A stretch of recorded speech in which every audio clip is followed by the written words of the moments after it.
Hey, what's up, White Coat Gang? This your boy Nurse Akeem back with an update, man. We finna take a truly heartbreaking story. We done found out, well, I ain't found out, but they say they found a guy named Luigi Mangione, a 26-year-old former Ivy League student. Apparently, he was an anesthesiologist, but he has been charged in the murder of the CEO of UnitedHealthcare, Brian Thompson's murder. So, what could drive a person to commit such acts?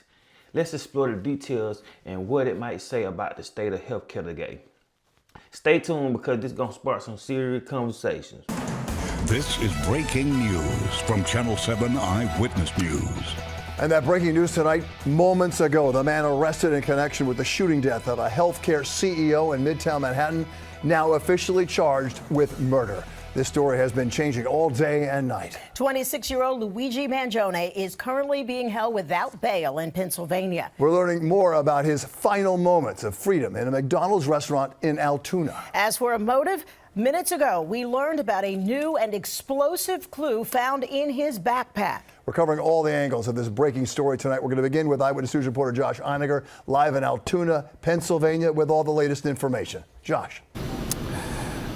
And Bill and Sandra, we're here outside that McDonald's where Luigi Mangione's flight for freedom ended at breakfast time today. But as you say, we now know a lot more about his potential motive in this case. 3 sloppily written, handwritten pages in his backpack that law enforcement found here today. They referred specifically to UnitedHealthcare and spoke about his disdain for the healthcare industry, including these specific quotes, quoting now, "These parasites had it coming." And then he continued, quote, "I do apologize for any strife and trauma, but," he said, "it had to be done." He is now done. After 5 days of freedom, Luigi Mangione is now in custody here in Pennsylvania. Masked no more, Luigi Mangione spent a few seconds out in the open tonight before Altoona police drove him to court. A nationwide manhunt finally over, thanks to an eagle-eyed diner at a McDonald's and a rookie cop who answered a call and confronted a nervous-looking young man wearing a surgical mask. As soon as we pulled that down, or we asked him to pull it down, me and my partner and I recognized him immediately. The 26-year-old Mangione was eating at this McDonald's nearly 300 miles from New York, a bus ticket in his pocket, when a fellow customer recognized him from pictures released by the NYPD.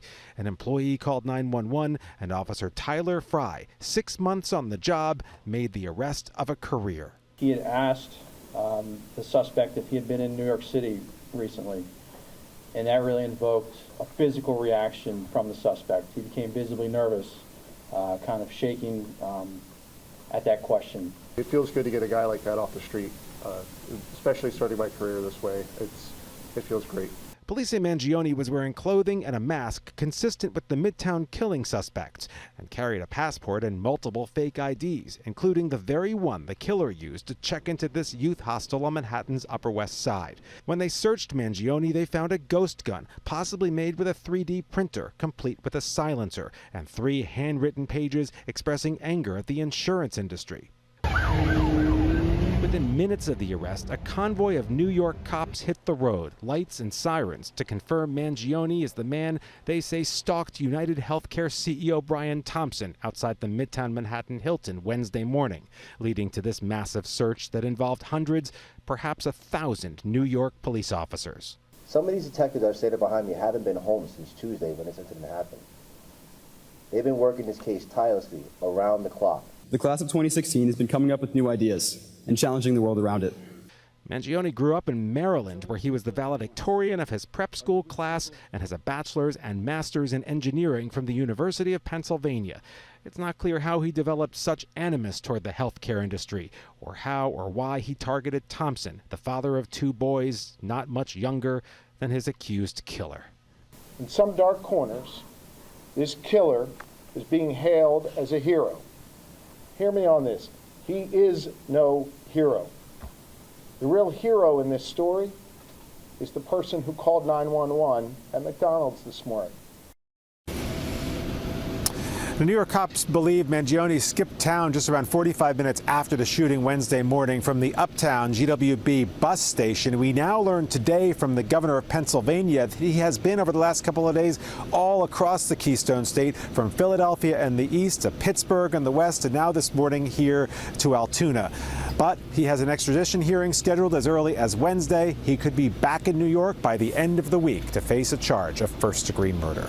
We're live in Altoona, Pennsylvania tonight. Josh Einiger, Channel 7, Eyewitness News. Quite the tale. Josh, thank you very much. And tonight, this tragic incident has shaken both the healthcare world and the public. In this video, I'll walk you through 1, what we might know about the case, 2, possible motivations that led to this act, and 3, the broader implications for the healthcare system. But first, let's start with the facts. So, here's what we know so far. On December the 4th, 2024, Brian Thompson, CEO of UnitedHealthcare, was fatally shot outside Hilton Midtown Hotel in Manhattan. The suspect, Luigi Mangione, was arrested after a 6-day manhunt at a McDonald's in Altoona, Pennsylvania. During his arrest, Mangione was found with a 3D printed pistol, a silencer, and $10K in cash, and a handwritten manifesto detailing grievances against the healthcare industry. I read that in the Times also. This case has brought to light tension that often exists between healthcare providers and insurance companies. But what could drive someone to take such extreme steps, man? It's hard out here in America, man. Now, there's speculation that Mangione may have been frustrated with the policies or the practices of UnitedHealthcare. It's no secret that many doctors feel overburdened by administrative red tape, insurance denials, and payment disputes are common stressors for the medical field. For some, these issues build up over time, leading to resentment. Mangione's manifesto allegedly criticizes the United States healthcare industry for prioritizing profits over care. Now, that's why in America they're coming up with movies like Saw, John Q, things of that nature. I even was on TikTok the other day and I saw somebody who had flood insurance, but the basement wasn't covered. Go figure. You know that happened in Florida. But while none of this justifies such a heinous crime, it's important to understand that pressures that exist in healthcare. This case just doesn't affect Mangione and the victim's family. It got like a ripple effect across the entire industry. Trust between healthcare providers and insurance companies may further deteriorate. Patients may be getting to question the priorities of executives in charge of their care. And let's not forget the emotional toll that this already gonna have on healthcare workers already battling burnout, i.e.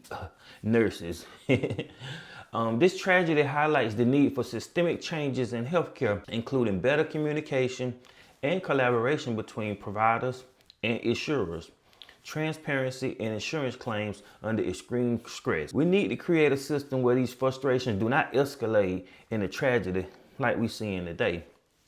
Today's story is so heartbreaking on so many levels. A life was lost. Countless others are affected by this tragedy. And it's a sobering reminder that the systemic issues in healthcare can have devastating consequences. The issue we have about this here is, okay, they find Mangione, right? This is where I'm kind of confused that it was in Manhattan. The type of people that frequent Manhattan, that live in Manhattan, these are people of means. So I don't think like healthcare is some of their issues. So my thing is, will they convict?